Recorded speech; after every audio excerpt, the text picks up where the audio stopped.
But yeah, and then months later, that TV show or movie will come out, and that role is like a British or Australian guy, and that fucks me up even more. Because, like, one of the biggest things in Hollywood right now is representation. The whole, like, if you got a gay character in a movie, it should be played by a gay actor, that whole thing.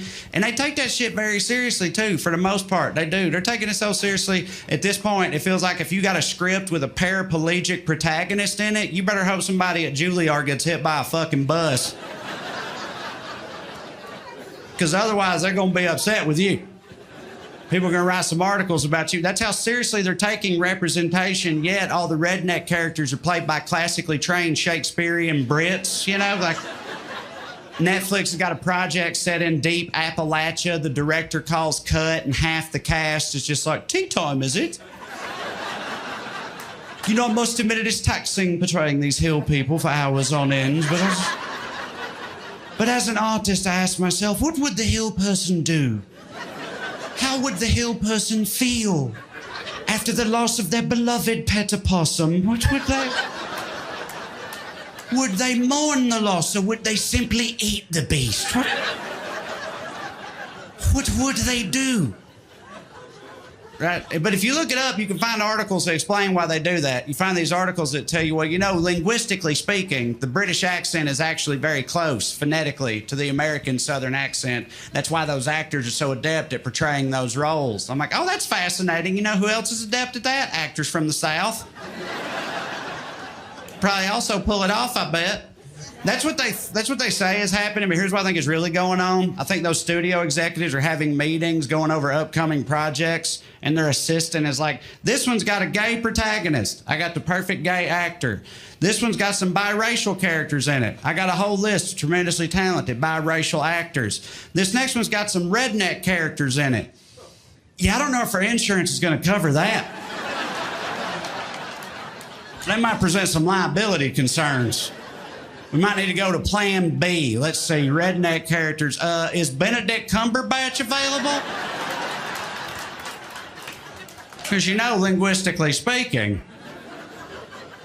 I like that bit because it's sort of like at the end of the day, I'm just up here like any other redneck comedian. Like, these goddamn immigrants are taking our jobs.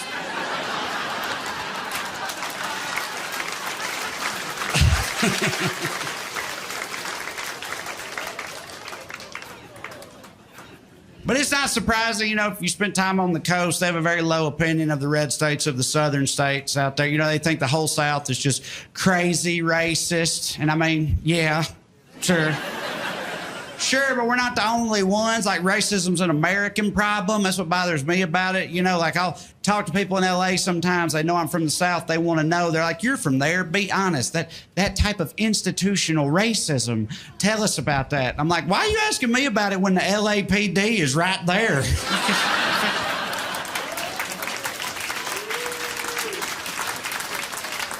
Like LA's got a totally clean slate racially. I'm sorry, I forgot. The NWA stood for nice, we're appreciated.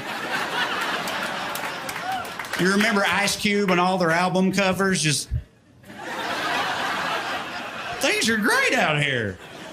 Now, LA's got their own shit to worry about, racially speaking, and it's not all ancient history either. It still crops up sometimes. Like last year, there was this LA city councilwoman. She got caught on tape just putting on a racism clinic for the whole world to see. And, dude, it was wild. She was racist against like 8, 9 different types of people. Like, there was Alabama papaws taking notes during this shit. They were like, is that a new slur? Write that down.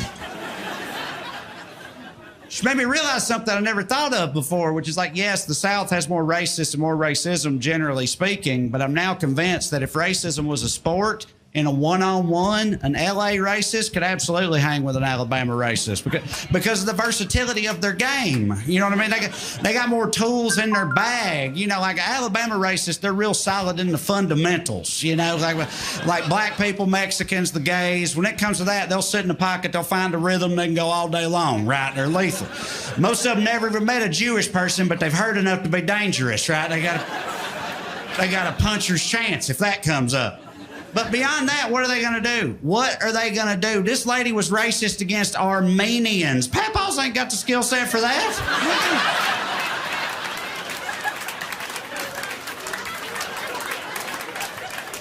Papaws can't spell Armenian, man. I'm just saying, if it was a heavyweight championship racism bout, the Papaw would be in the corner sitting on a stool, shaking his head, just like, she's throwing shit at me I never seen before, man. I don't know what I'm supposed to do.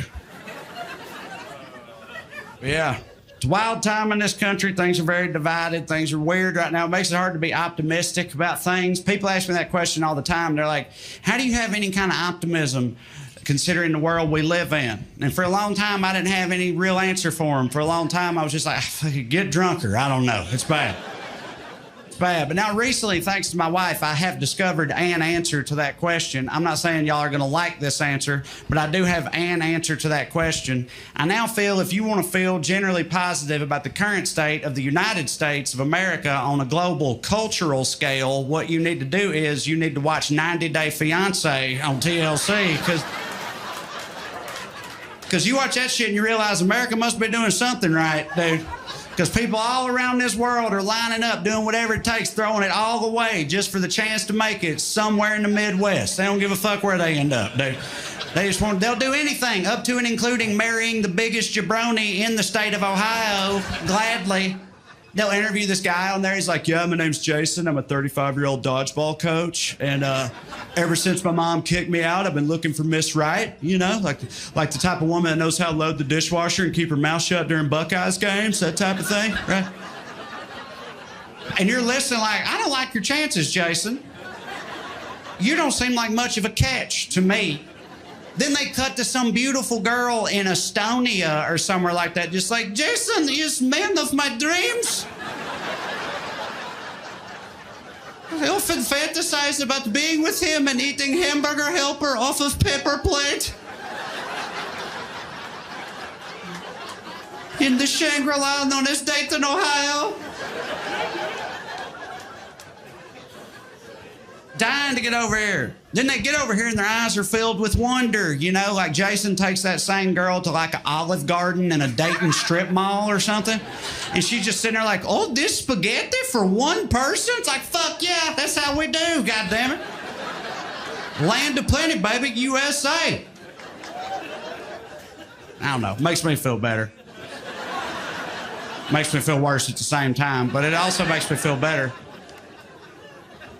But I know it's a tough time in this country. I go all around this country doing this stuff. We're here in Texas. You guys are wild. Y'all have a bunch of wild shit going on. Yeah. Texas had a wild thing going on the past few years. The past few, like, election cycles during, like, the Beto era and all that. In the run-up to the election, you'll start seeing these coastal journalists. They'll start putting out these articles and analysis and shit, coming out being like, don't look now. This could be the year, y'all. Some intriguing polling numbers. This could be the year that Texas turns. Who knows? The world's not ready for that. And then every election night, Texas is like, gotcha, queers. Yeehaw!